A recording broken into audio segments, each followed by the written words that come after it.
Hi, 32, male. I'm getting married to my fiancée, Deborah, 31, female, next month. We have been together for 2 years and I just asked her to marry me last month. I'm head over heels for this wonderful woman and can't wait to spend the rest of my life with her. We come from very different backgrounds. I grew up in a working class family and I'm the middle child among my two siblings. We always had to work hard, living paycheck to paycheck every month. Deborah, on the other hand, had a much more comfortable upbringing. Her dad was a successful businessman, so he could provide her with everything. She was always surrounded by wealthy kids who threw extravagant parties and events. I put in a lot of effort to work my way through college and eventually landed a job at a prestigious company. My parents were truly proud of how I had built my life without ever depending on them to provide me with financial assistance. When Deborah and I met for the first time, it was at a mutual friend's party. Although we knew we were worlds apart, we still had an instant connection. We started going on dates, taking the time to truly understand each other, and with each passing day we fell head over heels for one another. Once we started seriously dating, Deborah eventually invited me to one of her family's dinners so she could formally introduce me to her parents. That's when I had the pleasure of meeting her dad, John, a successful businessman, and her mom, Maggie, who was a dedicated stay-at-home mom for the first time. John seemed to appreciate the effort I had put into building my life. Maggie, on the other hand, didn't seem to take a liking to me. It was quite evident that she looked down on my upbringing and I didn't fit her expectations for the kind of son-in-law she had in mind. Her disapproval of me was far from subtle. It was painfully evident. She didn't hold back in making it clear that her only child deserved someone she considered better than me. She would often cut me off in conversations, and her disapproving glances spoke volumes, making it a challenging and awkward situation to navigate. In contrast, my parents couldn't have been more welcoming to Deborah. They embraced her with open arms, and my brothers took an instant liking to her. They would playfully tease her, telling her that she still had time to run away and escape from me. All in good fun, of course. It was heartwarming to see my family so supportive and accepting of our relationship. As time went on, I did my best to bridge the gap with Maggie, hoping to win her over. I understood that our different backgrounds and expectations might take her some time to reconcile. However, our interactions continued to remain strained, and I could sense her disapproval lingering in the background. Despite this challenge, Deborah and I focused on building our own world together, filled with love, understanding, and shared dreams. We were committed to nurturing our relationship, even in the midst of these familial disparities. We held on to the hope that as time went by, Maggie might eventually come to accept and embrace me. Sadly, a year ago, John passed away from a heart attack suddenly. While he left behind substantial wealth, there were also unexpected debts that needed to be settled. Maggie had to make the difficult decision to sell her house and their car to cover these financial obligations when the bank came calling. Since then, she had to move in with us, as she had nowhere else to go and had been living with us for the past 6 months. I didn't really mind having her live with us, as I understood that she was going through a difficult time, as she had just lost her husband. I tried my best to make her stay as comfortable as possible, but Maggie always found reasons to complain about around the house. Just for context, Deborah and I have always shared our responsibilities equally since we started living together. Given our careers, we take turns handling tasks like cooking, cleaning, and doing the laundry as part of our routine. It's a way for us to balance our busy lives and support each other in every aspect. My parents had taught me to be independent from a very young age, so I loved doing my share of the household work. Maggie absolutely despised this and would make her disapproval obvious. Throughout her stay, she has made subtle comments about how a man doesn't belong in the kitchen, or a man shouldn't be doing household work. Usually, I don't take it to heart and I ignore it as much as possible, but over time, her comments have become progressively more hurtful and insensitive. I have talked to Deborah regarding this, and she agrees that her mother's behavior has been very difficult and hostile. Now, coming onto the incident, I was recently promoted at work, hence I wanted to do something special to celebrate this milestone with our family and friends. We decided to host a grand event inviting our close ones. My to-be mother-in-law also extended invitations to some of her rich friends whom she hadn't seen for a while, particularly after her husband's passing. While I'm not one to flaunt things, I entrusted Deborah with the planning and she went all out with the party preparations. On the day of the celebrations, our house looked great.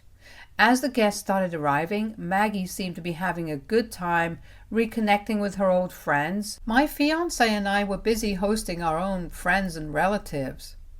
As the party was in full swing and the guests mingled and enjoyed the festivities, I couldn't help but notice that my to-be mother-in-law's behavior had taken a turn for the worse.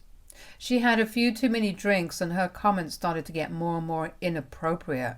She was bragging about how expensive everything around the house was, particularly the decorations and the food, in front of her friends. It was becoming increasingly uncomfortable, and I could see that some of our guests were taken aback by her behavior. My fiancé and I exchanged worried glances, unsure of how to handle the situation. We attempted to stay cool as we knew Maggie had been drinking a lot since the morning. At one point, we ran out of wine, so I dashed to the nearby liquor store. When I got back home, I found my fiancé outside on the lawn, enjoying her time with our relatives. I served them the drinks and then headed back inside to check on the rest of our guests. That's when I heard my mother-in-law loudly laughing as she chatted with her friends.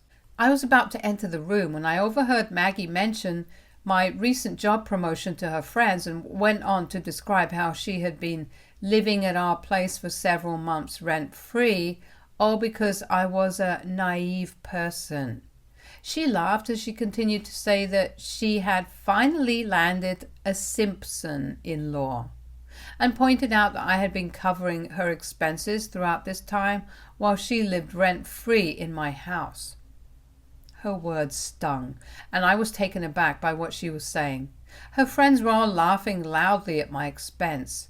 She then went on to say that she was set for the rest of her life, now that Deborah was going to marry me in a few months. My emotions were in turmoil, and I struggled with how to handle the situation. It was disheartening to hear these derogatory comments coming from someone whom I considered family, someone I had tried my best to welcome and support during a difficult time in her life. As I stood there in the hallway grappling with a mix of anger, disappointment, and a sense of betrayal, I contemplated whether to confront her or wait for a more suitable moment to talk about this. My to-be mother-in-law then told her friends that because I came from a low-income family, I would continue to be a hard worker to her, and she had nothing to worry about. At that moment, I couldn't hear her talk that way any longer and made a decision to walk into the room and confront her right then and there. I wanted to make it clear to her that she wouldn't be able to take advantage of me anymore. With a wine bottle in hand, I walked into the room and everyone fell into an awkward silence when they noticed my sudden arrival. Maggie's laughter ceased, and her expression shifted from surprise to a mixture of discomfort and concern. She was worried that I might have overheard the conversation. Pouring wine for everyone and placing the bottle down, I faced Maggie and began to speak. "Maggie, I couldn't help but overhear your conversation with your friends. I stood there for a good 5 minutes, listening to you talk about how you've used my perceived naivety to your advantage. I want to make it clear that I welcomed you into my house with open arms and tried to support you during a difficult time, particularly because you had just lost your husband. However, making hurtful comments like this in front of our family and friends and laughing at my expense is not acceptable." The room remained tense, with a heavy silence weighing down on all of us. I could see that Maggie was taken aback by the directness of my words, and her friend seemed equally uncomfortable. Just as the tension was at its peak, my fiancée walked into the room, a puzzled expression on her face as she tried to understand what was happening, as I stood in the middle of the room. With Deborah now in the room, I went on to explain to her what her mother had been telling people about me. Deborah's eyes widened in shock as she tried to comprehend the gravity of the situation. Maggie's expression shifted from shock to embarrassment. I knew I wouldn't be able to forgive her for the way she had spoken about me. I asked Maggie to immediately leave my house. Maggie's eyes widened as she began to frantically protest, knowing that she had nowhere else to go. Deborah remained quiet as she understood how humiliated I had felt because of her mother. I remained resolute in my decision, emphasizing that I could no longer trust my to-be mother-in-law to be living with us. I suggested she could find accommodation with one of her wealthy friends who had joined the party and were evidently relishing in laughing at my expense just minutes ago. Maggie looked around the room helplessly at her friends, avoiding eye contact, and I couldn't help but smirk. I had reached my breaking point and was no longer willing to be used and taken advantage of. In that tense moment, Deborah, who had been taken aback by the unfolding drama, finally spoke up. She addressed her mother with a mix of disappointment and determination. "Mom, you've put us in an incredibly uncomfortable situation with your behavior today. We've always tried to support you, but this kind of treatment towards my fiancé is unacceptable."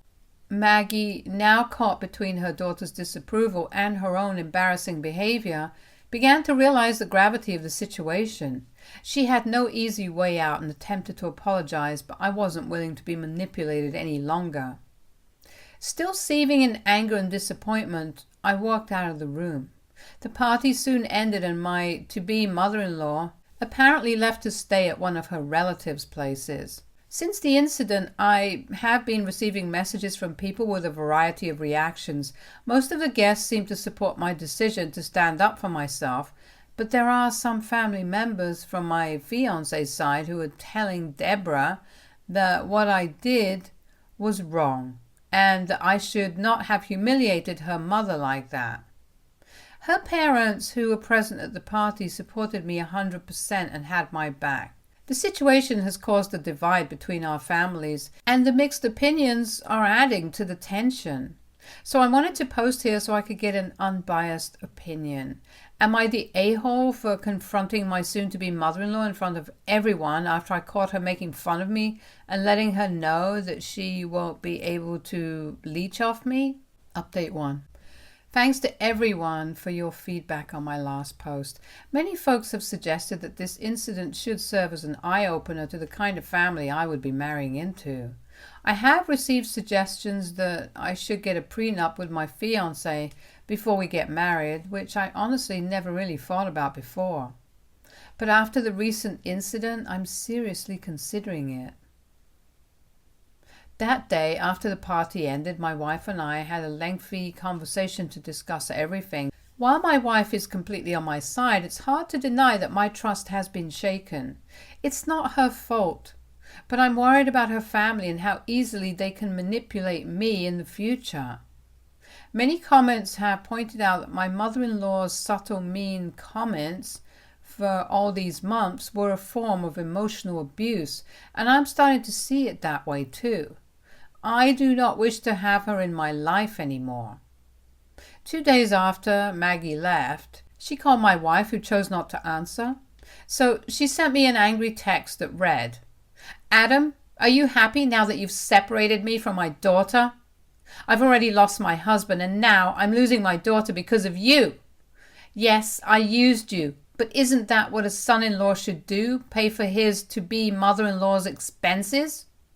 You could have bought me a new place when I lost my house, but instead you forced me to live with you. You have more than enough to take care of my daughter, so it wouldn't hurt you to take care of me too." Her message left me seething with anger, and it was evident that she felt no remorse for her derogatory remarks in front of my friends. I shared the message with Deborah, who promptly assured me she would address the situation and advised me to block her mother's number. It remains to be seen what happens next, but I feel emotionally exhausted dealing with this ongoing drama. Her mother's persistent unkindness towards me for no apparent reason, coupled with her unwarranted expectations, is really taking a toll on me. Update 2. Okay, everyone, here's the update you all have been waiting for. In the days that followed, Deborah continued to handle her mother's attempts at contact. She firmly explained to her mother that the situation had become untenable and that she had crossed the line. Deborah offered to help her mother find suitable accommodation, but emphasized that living arrangements with us had reached its limit. Maggie's responses ranged from anger to pleading. She continued to accuse me of tearing her family apart and causing her more pain during an already difficult time. I had blocked her, so fortunately, she had no way to reach out to me. As our wedding was fast approaching, I shared my thoughts and fears with Deborah, and she took it surprisingly well. My fiancé agreed that I wasn't wrong to have those fears in my head and told me that she was ready to sign a prenup so I wouldn't feel this restless and uncomfortable. I was taken aback by how understanding she was, and I couldn't help but feel guilty for having any negative thoughts about her, all because of her mother's actions.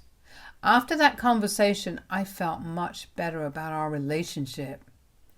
We were starting to regain a sense of normalcy when Maggie unexpectedly showed up at our doorstep a few days later without any warning.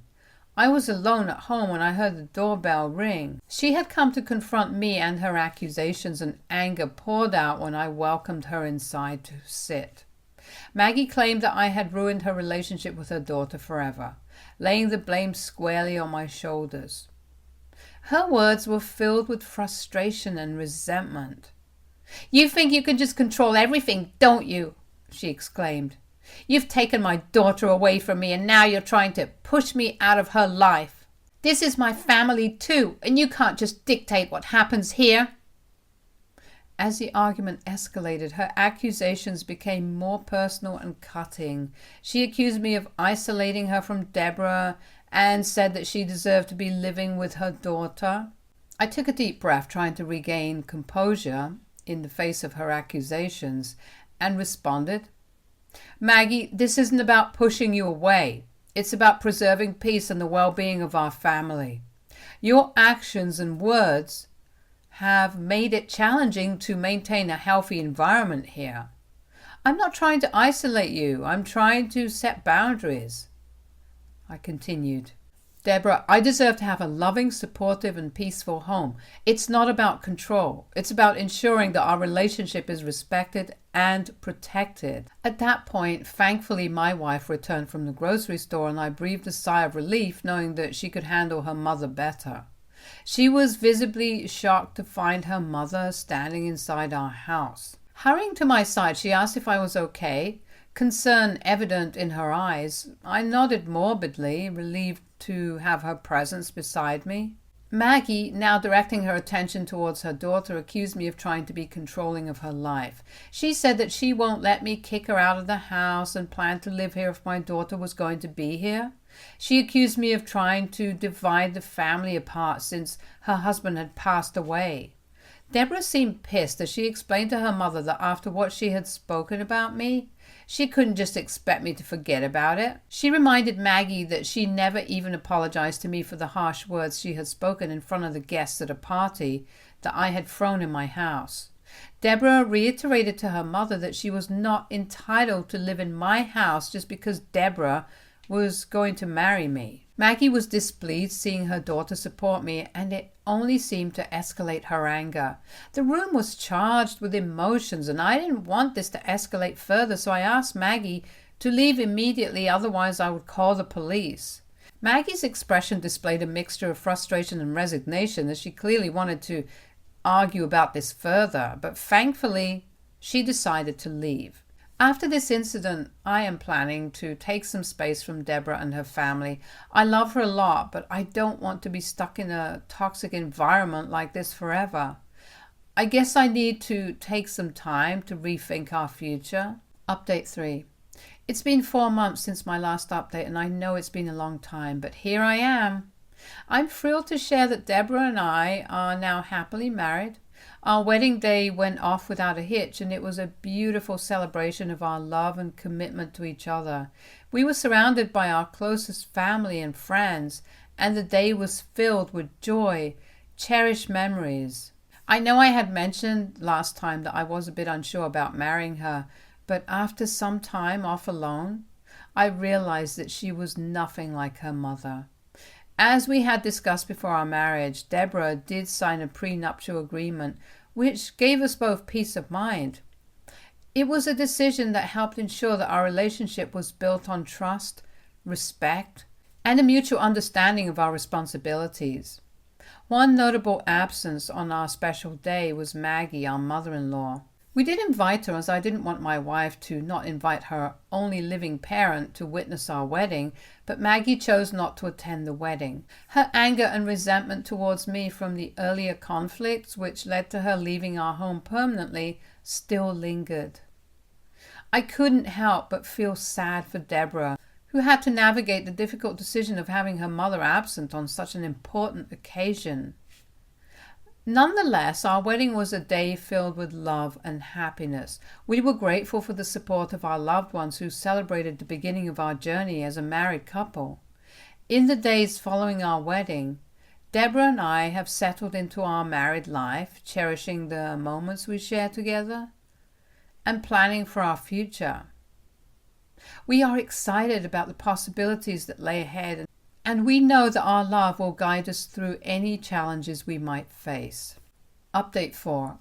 Married life has been going great so far. Deborah and I have been relishing every moment of our life together as a married couple. We found joy in the little things, from lazy Sunday mornings with breakfast in bed to sitting at home and reading books together. Our love has continued to grow, and we've become even more in sync with each other. We have embraced the various responsibilities that come with marriage rather smoothly. Recently, I've taken a significant step in my journey towards personal growth and family healing thanks to everyone's advice.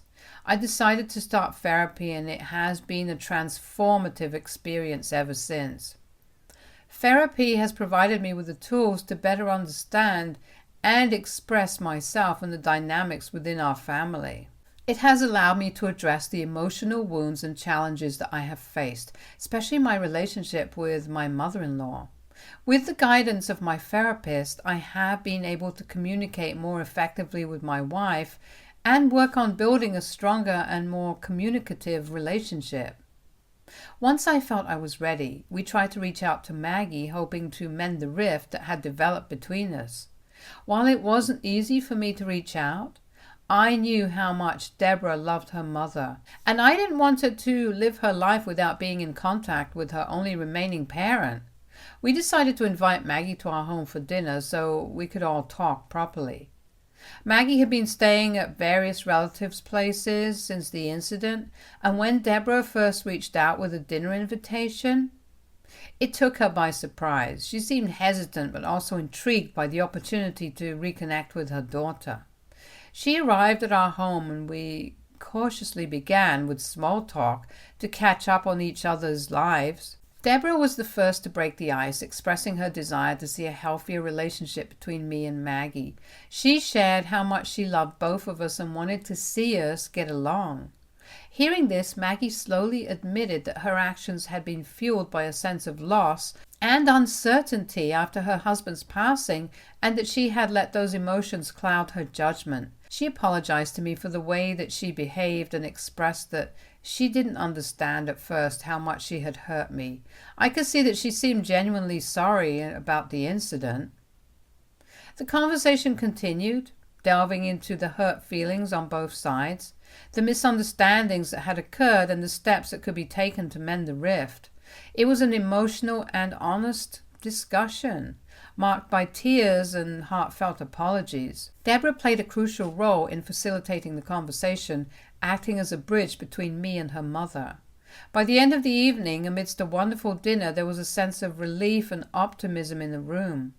While the wounds of the past hadn't completely healed, the foundation for reconciliation had been laid. It was a promising start on the journey toward rebuilding the bonds that had been strained for so long.